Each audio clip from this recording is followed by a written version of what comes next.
Baik, Assalamualaikum warahmatullahi wabarakatuh. Perkenalkan, kami dari kelompok 1 mata kuliah asesmen komunitas yang hari ini akan membahas terkait dengan review jurnal yang sebelumnya telah kami lakukan, di mana jurnal yang kami review adalah Adolescent Offenders Qualitative Reflections on Desistance from Crime. Sebelumnya, izinkan kami untuk memperkenalkan diri terlebih dahulu. Kelompok 1 sendiri beranggotakan 6 orang, di mana yang pertama ada Rizka Noviani dengan NIM 2010811003, kemudian ada Magistra Akta Putra dengan NIM 2010811019, yang ketiga ada saya, Nurul Istiqomah dengan NIM 2010811037, kemudian yang keempat ada Neni Eka Syaputri dengan NIM 2010811038. Kemudian yang kelima ada Yunita Resa Ulandari dengan NIM 2010811045. Dan yang terakhir ada Yonata Lindi Ferdina dengan NIM 2010811093. Baik, kita akan memasuki pembahasan yang pertama, yaitu terkait dengan latar belakang permasalahan yang terjadi di dalam jurnal, di mana untuk latar belakang permasalahan akan dijelaskan oleh Magistra. Kepada Magis, dipersilakan. Baik, di sini saya akan menjelaskan tentang masalah dalam jurnal ini.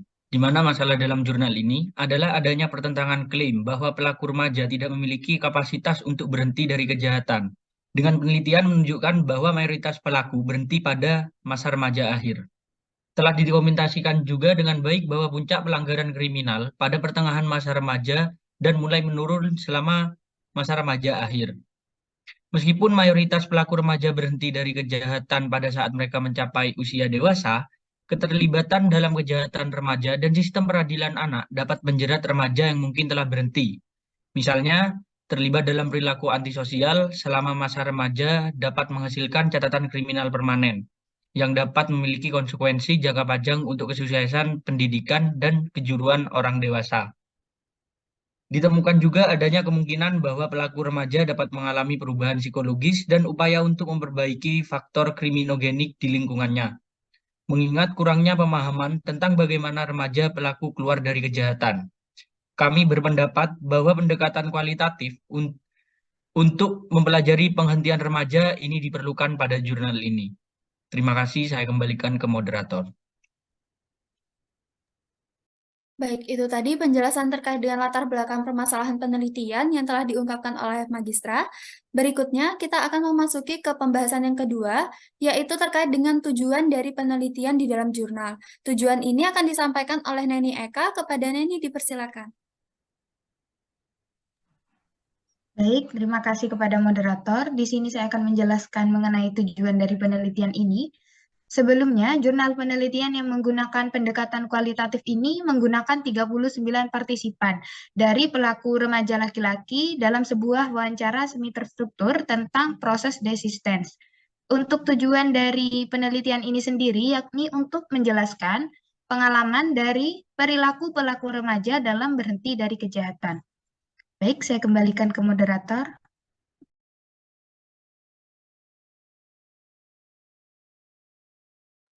Baik, itu tadi penjelasan terkait dengan tujuan yang telah diungkapkan oleh Neni Eka. Selanjutnya kita akan beralih ke penjelasan terkait dengan metode-metode apa saja yang digunakan di dalam jurnal ini untuk meneliti lebih lanjut terkait permasalahan dari jurnal tadi. Pembahasan terkait dengan metode ini akan dibahas oleh Yonata. Kepada Yonata, dipersilakan. Baik, terima kasih untuk moderator. Di sini saya akan menjelaskan tentang metode yang digunakan dalam penelitian jurnal yang kelompok bahas. Di sini metode yang digunakan adalah metode kualitatif, di mana penelitian ini melakukan proses wawancara semi terstruktur pada para remaja sebagai sampelnya. Jadi di sini terkait apa yang dialami remaja di komunitasnya saat ini dan bagaimana remaja dapat mengubah kehidupannya menjadi lebih baik. Jadi wawancara semi terstruktur ini dilakukan dengan kurun waktu kurang lebih 20 menit, yaitu kisaran 10 sampai 40 menitan. Jadi para remaja juga di sini mendapatkan imbalan hadiah uang kecil untuk partisipasi mereka. Di sini sampel remaja terkumpul sebanyak 39 remaja laki-laki, di mana sampel juga disesuaikan dengan baik mencari dari beberapa komunitas anak dengan berbagai macam ras, juga usia yang berbeda-beda. Jadi di sini tentunya hal ini dilakukan agar mendapatkan jawaban yang sesuai dengan tujuan dari penelitian tersebut. Baik, untuk selanjutnya saya serahkan ke moderator. Baik, terima kasih untuk Yonata. Berikutnya kita akan beralih ke pembahasan terkait dengan penerapan teori. Untuk penerapan teori di dalam jurnal akan dijelaskan oleh Rizka Noviani. Kepada Rizka, dipersilakan. Baik, terima kasih. Jadi di sini saya akan menjelaskan mengenai penerapan teori yang digunakan dalam asesmen komunitas dalam jurnal ini. Nah, teori yang diterapkan dalam asesmen komunitas di sini yaitu teori penolakan, di mana teori ini itu menyebutkan bahwa teori penolakan itu berfokus pada faktor psikologis orang dewasa.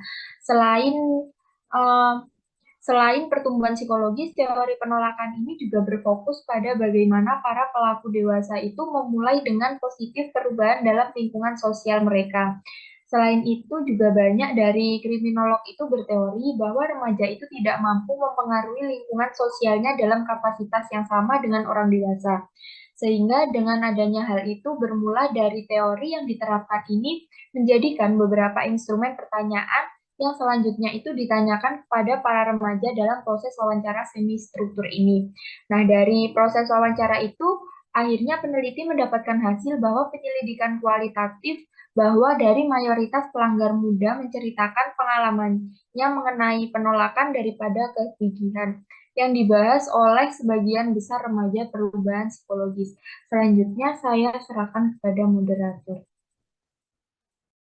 Baik, berikutnya, setelah membahas tentang penerapan teori, kita akan melanjutkan pembahasan terkait dengan penerapan etika dalam asesmen komunitas, di mana pada jurnal ini akan dibahas oleh Yunita Resa. Kepada Yunita, dipersilakan. Baik, terima kasih moderator. Di sini saya akan menjelaskan terkait dengan etika dalam proses asesmen di penelitian ini. Jadi sebelumnya telah dijelaskan oleh rekan saya bahwasannya pada penelitian ini sampel yang digunakan adalah 39 remaja laki-laki yang berpartisipasi dalam wawancara terstruktur.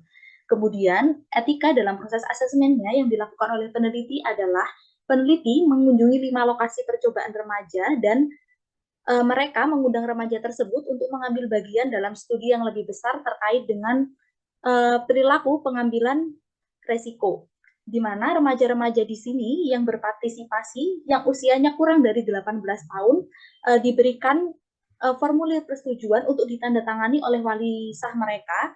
Kemudian selain itu, untuk remaja yang usianya 18 tahun ke atas, mereka itu diberikan lembar persetujuan tersendiri untuk mereka sendiri tandatangani untuk berpartisipasi dalam penelitian ini.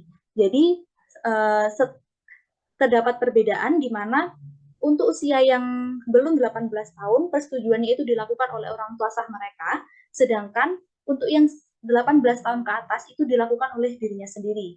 Kemudian setelah para remaja dalam sampel penelitian ini menyelesaikan formulir persetujuan itu, untuk studi yang lebih besar tentang pengambilan resiko dan studi kualitatif ini, para remaja itu diberikan transportasi untuk dibawa ke laboratorium tempat penelitian ini dilakukan.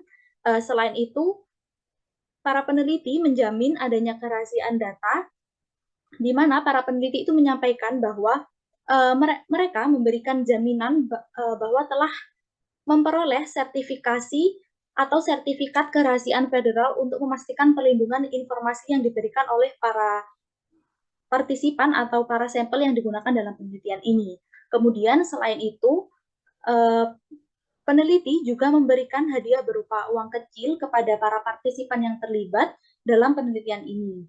Kemudian penelitian ini menggunakan wawancara semi struktur, di mana wawancara ini dilakukan kurang lebih selama 20 menit dengan kisaran waktu 10 sampai dengan 40 menit untuk setiap partisipannya. Mungkin itu dari saya kembalikan ke moderator. Baik, terima kasih untuk pembahasan yang terakhir.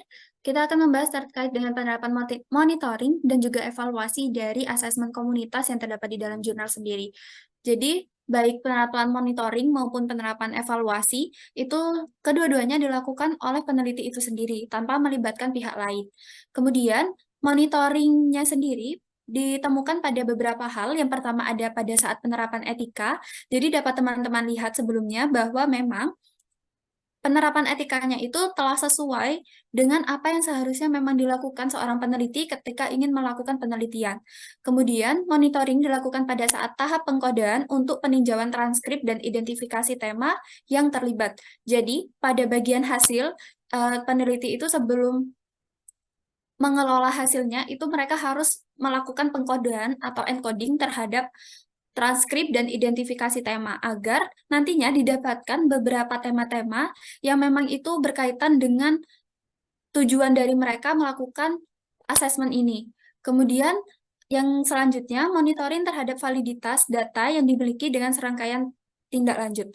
Jadi selain melakukan pengkodean tadi, pada hasilnya sendiri itu dilakukan penilaian atau penindaklanjutan validitas untuk mengetahui sebenarnya sejauh apa tingkat validitas dari jawaban-jawaban yang telah diberikan oleh respondennya itu tadi.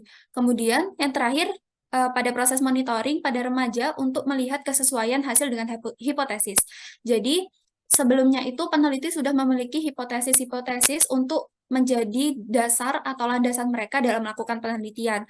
Kemudian pada saat dilihat dari hasilnya, itu dilihat apakah ada kesesuaian antara hasil dengan hipotesis yang sebelumnya telah dimiliki oleh peneliti, dan akhirnya diketahui bahwa memang ada kesesuaian antara hasil dengan hipotesis yang telah dibuat oleh peneliti itu sendiri.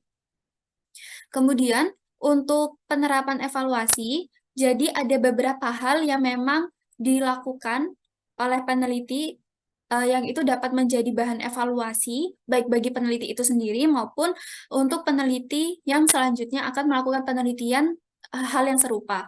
Yang pertama, ukuran sampel yang masih tergolong kecil. Jadi, sebagaimana yang telah diketahui bahwa memang penelitian ini hanya melibatkan 39 orang remaja laki-laki yang itu termasuk ke dalam segolongan kecil responden untuk dilakukan asesmen. Jadi untuk kedepannya diharapkan peneliti dapat mengembangkan populasi ini atau sampel ini menjadi orang-orang yang lebih banyak lagi, lebih besar lagi, lebih luas lagi, akan memperkaya hasil yang mereka dapatkan. Kemudian yang kedua, kurangnya pengeksplorasian narasi sejarah kehidupan. Karena terlalu berfokus pada tujuan utama yang dilakukan oleh penelitian ini, jadi peneliti itu tidak berfokus atau tidak memberikan fokus lebih terhadap sejarah kehidupan dari para partisipannya. Kemudian yang ketiga, keterbatasan jenis kelamin penelitian. Tadi sudah dijelaskan bahwa jenis kelamin yang dilibatkan dalam penelitian ini hanyalah laki-laki, sehingga tidak ada sudut pandang dari perempuan. Dan kedepannya diharapkan akan ada penelitian atau akan ada perkembangan penelitian yang memang itu melibatkan jenis kelamin perempuan agar ada jawaban pembanding atau hasil yang didapatkan itu juga lebih luas. Keterbatasan jawaban ya dan tidak. Jadi karena peneliti ini menggunakan wawancara semi terstruktur dan hanya memberikan pilihan jawaban ya dan tidak pada setiap pertanyaannya, jadi ada keterbatasan dalam hasil-hasil yang mereka dapatkan. Sehingga jawaban yang diberikan oleh subjek pun hanya sebatas iya dan tidak. Tidak ada lagi penjelasan lebih lanjut mengapa mereka memberikan jawaban tersebut, apa alasan mereka memberi jawaban tersebut, sehingga itu membatasi ruang lingkup atau membatasi pembicaraan dari responden kepada peneliti.